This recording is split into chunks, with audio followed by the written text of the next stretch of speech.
chemin mal, Ouais. très mal. Que des problèmes. Tu quoi. vas tomber. Ouais. Parce qu'un jour ou l'autre, on va t'arrêter. Soit la police va t'arrêter, soit ton corps il va s'arrêter. Hello à toi, j'espère que tu as la méga pêche. On se retrouve sur une nouvelle vidéo YouTube.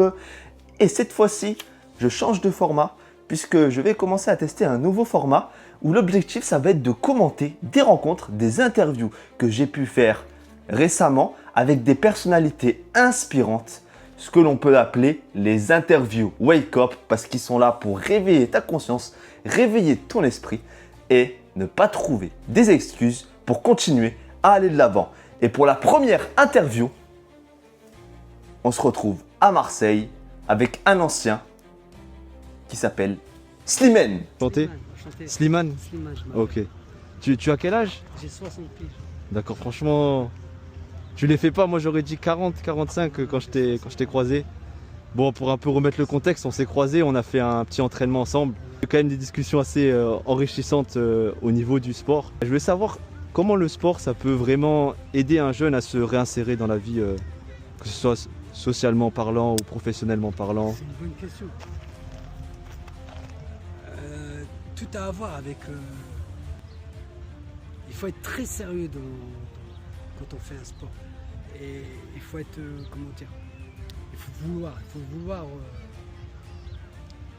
vouloir faire la chose. Quand on veut faire la chose, c'est facile. On la fait bien. On la fait. Mais quand on veut pas et qu'on doit faire la chose, ça n'ira pas. Après, on peut vouloir faire la chose et mal faire la chose. Parce qu'on ne sait pas. Il y a plein de choses qui rentrent en jeu. Alors, pour pouvoir motiver un jeune,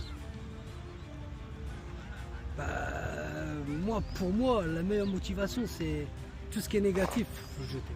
Il faut l'enlever de sa tête et de sa vie. Donc ça peut être toutes les addictions, la sucrerie, Sucrerie, alcool, cigarettes. alcool, fréquentation, masturbation, excuse-moi,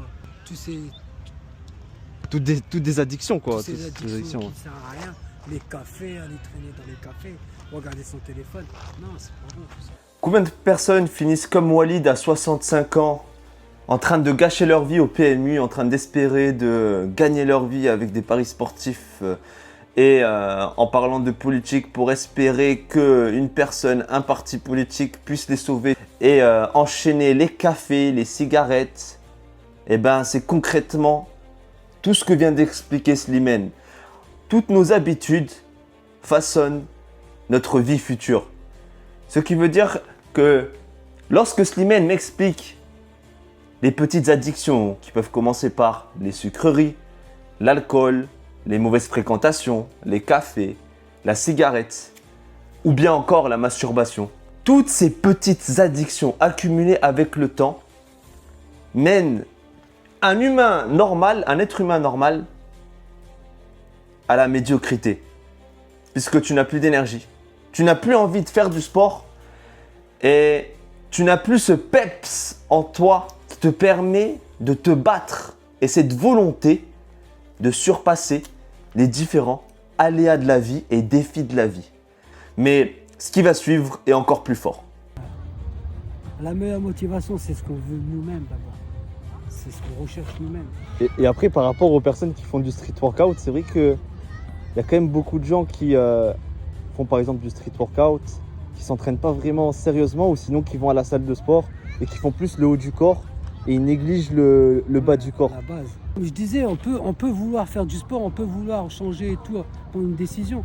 Mais si toutes les postures, tout ce que tu fais, c'est pas bon, ça va t'abîmer ou ça va te blesser ou ça va te mettre dans un handicap. Et au bout de 3-4 semaines, ton corps il va ressentir que c'est pas ça, donc tu vas arrêter. Ça, c'est clair et net.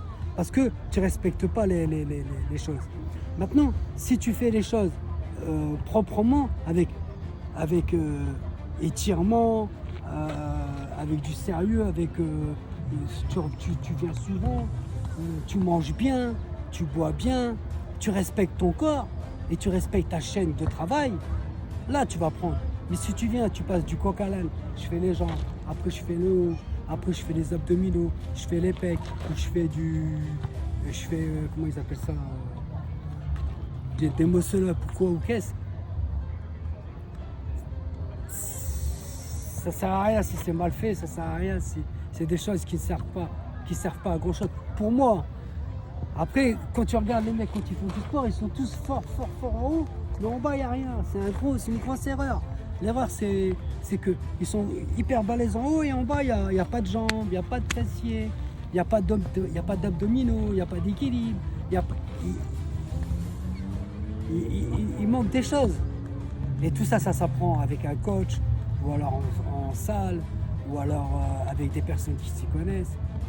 Mais venir faire du sport tout seul, franchement, pour moi, c'est chaud. Il faut avoir une personne qui soit un peu le guide, le mentor, et avec un programme bien défini. Il faut Ne comprendre, pas y aller au pif, quoi. si tu fais de la boxe avec un pote à toi qui fait de la boxe anglaise dans un club, et que lui, il te dit, envoie un bras avant, ou jab, ils disent jab, maintenant c'est plus jab, c'est direct du bras avant. Si ton direct du bras avant, il n'est pas allongé, il sert à rien. Ce qu'il t'apprend, il sert à rien. Parce qu'il t'apprend pas qu'il faut bien allonger. Voilà, la différence, elle est là. Ouais. Celle-là, cette différence-là, je suis pas protégé. Tandis que là, je suis protégé. Quand j'envoie mon direct du bras avant, mon épaule, elle protège mon menton. Et mon menton, à l'intérieur, il est protégé. Donc, je vais passer plus de temps, un autre mec, il va passer plus de temps à enlever tes parasites que t'apprendre à boxer. Donc, faut pas apprendre tout seul. On est dans un club. La pire erreur que tu peux commettre lorsque tu commences à faire du sport, c'est de vouloir faire l'autodidacte, à tout faire tout seul. C'est concrètement ce que vient d'expliquer Slimane. C'est que la plupart des gens, pourquoi ils font du sport pendant un mois, après ils sont démotivés, tout l'hiver tu ne les vois plus, ou tout simplement parce qu'ils n'ont pas de mentor, comme vient de le mentionner Slimane. Ils n'ont pas de programme défini. Et en plus de ça, ils ne savent pas pourquoi ils se sont mis au sport. Ils n'ont pas cette motivation intrinsèque qui les aideront à se surpasser et à avoir cette mentalité résiliente à continuer à surpasser leurs limites. Et je vais aller encore plus loin parce que c'est des erreurs que j'ai pu commettre à mes débuts. Lorsque j'ai commencé à faire un peu de sport, j'ai voulu faire les choses de moi-même, tout seul, parce que j'étais un peu têtu, en essayant de faire des programmes par-ci par-là, avec peut-être l'IA, etc. Et ce que j'ai compris, c'est qu'en réalité, je perdais plus de temps que j'en gagnais. Puisque en rencontrant des personnes, en parlant à d'autres personnes, ou même en ayant un coach ou un mentor, ça nous aide à progresser de manière encore plus vite, puisque il faut avoir quand même cette humilité de comprendre que ces personnes-là sont déjà passées par mon processus au niveau sportif et ils savent beaucoup plus de choses que moi. Donc automatiquement, ils auront beaucoup de choses à m'apporter. Et en plus de ça, s'ils sont passionnés dans leur domaine, ça va leur faire plaisir d'aider d'autres personnes à progresser. Mais les choses que m'a dit Slimane dans la dernière partie de cette vidéo, ce sont les pièges par lesquels beaucoup de jeunes peuvent tomber, mais dont il faut identifier les signes dès le départ pour ne pas plonger tout droit vers l'enfer. Tu es jeune comme moi j'ai 23 ans, malheureusement je suis tombé moi aussi dans l'addiction, etc. Qu'est-ce que tu peux dire à ces jeunes qui peuvent glisser rapidement vers des mauvaises fréquentations, vers tout ce qui est de mauvais? Et qu'est-ce que tu ferais toi si par exemple, là tu aurais 23 ans et il y aurait un ancien qui serait en train de te parler? Ah, j'écouterai à 100%, surtout si c'est des bons conseils. Il va me dire quoi? Arrête de fumer, arrête de boire, arrête de voler, ou arrête de traîner avec un tel, ou arrête de faire ceci. En vérité, il me fera pas chier, en vérité. D'autres jeunes, ils vont croire, ouais, il est en train de me faire chier, il est en train de me prendre la tête. Mais en vérité, il me ferait pas chier, ce mec-là. Au contraire, il m'ouvrirait la route, il me mettrait les yeux en face des trous. Ça serait une bonne personne. C'est ces gens-là qu'il faut écouter. C'est pas, ne fais pas ça parce que ceci. Ne fais pas ça parce que ça va te mettre dans la merde quand tu vas être plus grand. Ne fais pas ça parce que ça va te mettre dans des problèmes. C'est pour ça que quand je vois un grand, un parle, ou un policier, ou un éducateur, ou n'importe quelle personne, quand il donne des conseils aux jeunes, il manquerait peut-être la façon de le faire. Et puis le pourquoi, bien expliquer le pourquoi du comment. Parce que c'est vraiment important, franchement c'est important. Oui, parce qu'en fait, il y a beaucoup de jeunes qui négligent l'impact que ça peut avoir dans leur vie future, les mauvaises décisions. Automatiquement. Et après, il y a aussi, faut pas se le cacher, il y a aussi beaucoup d'ego. Quand tu es jeune, entre amis, peut-être tu vas avoir plus d'ego, c'est qui va faire la plus grosse connerie, ou plein de C'est celui qui a la conneries plus de grosse bite, Voilà, c'est voilà, malheureux. exactement. C'est malheureux, mais on est dans l'erreur. On est toujours dans l'erreur, c'est pas bon. On n'a pas à se rivaliser entre nous. On est dans l'erreur. Et c'est quand l'ego se met au-dessus, c'est là qu'on fait des erreurs. C'est là en vérité, on trébuche, on se casse la gueule. On croit qu'on est dans le vrai, mais en vérité, non. Je sais pas, moi, je vais vous donner un exemple.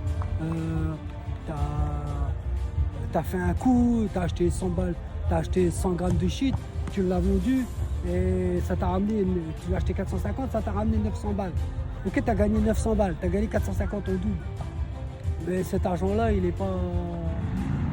Il est sale. Il est sale et il n'est pas fructifiant, et en plus de ça, il te met dans une facilité et dans un endroit, un chemin mal, Ouais. très mal. Que des problèmes. Tu quoi. vas tomber. Ouais. Parce qu'un jour ou l'autre, on va t'arrêter. Soit la police va t'arrêter, soit ton corps il va s'arrêter, ou ta santé elle va dépérir, donc tu vas t'arrêter. Quoi qu'il m'a d'une manière ou d'une autre, c'est pas bon. Non, c'est pas bon. Non, c'est des conneries tout ça. Faut pas fumer, faut pas boire, et il faut pas se droguer. Que du sport. Ouais, faut faire que du sport et puis voyager, profiter, puis regarder autour de nous. Il faut s'ouvrir aussi aux autres personnes. Ah, ça Ça m'a fait plaisir de te rencontrer en tout cas. C'est important. Merci pour l'interview Après, également. tout le monde parle pas comme moi, tout le monde parle pas comme ça. Il y a beaucoup c'est de vrai. gens, c'est des égoïstes, tu vois, ils parlent Ah oui, il y en a. Mais qui a la plus grosse baie? C'est concrètement ce que vient de dire Slimane. Concrètement, la plupart des gens qui finissent tout droit en enfer, donc en prison, où ils finissent carrément morts parce qu'ils ont fait des conneries dans leur jeunesse, et ben c'est parce qu'ils se sont dit qui a la plus grosse baie. C'est toujours une guerre d'ego qui va faire la plus grosse connerie. Ça nous mène que dans la médiocrité, à faire des allers-retours en prison, à ne pas avoir de discipline sportive. Et maintenant, pour finir cette vidéo, je vais te mentionner quelques actions que tu peux faire dès maintenant pour avancer dans la vie et ne pas finir comme Walid à 65 ans dans la médiocrité. Déjà, la première chose que tu peux faire, si tu veux commencer à te mettre dans le sport, tu veux commencer à évoluer socialement parlant, professionnellement parlant, il faut que tu saches quelle est ta motivation interne. Si c'est l'argent qui te motive, tu ne vas pas aller très très loin. Mais si c'est quelque chose de plus profond, c'est à partir de là que tu pourras faire bouger les montagnes. Puis après, lorsque tu comprends cela, si tu as des addictions, ça peut être la sucrerie, ça peut être les cigarettes, ça peut être le cannabis, ça peut être plein d'autres conneries ou des fréquentations, etc.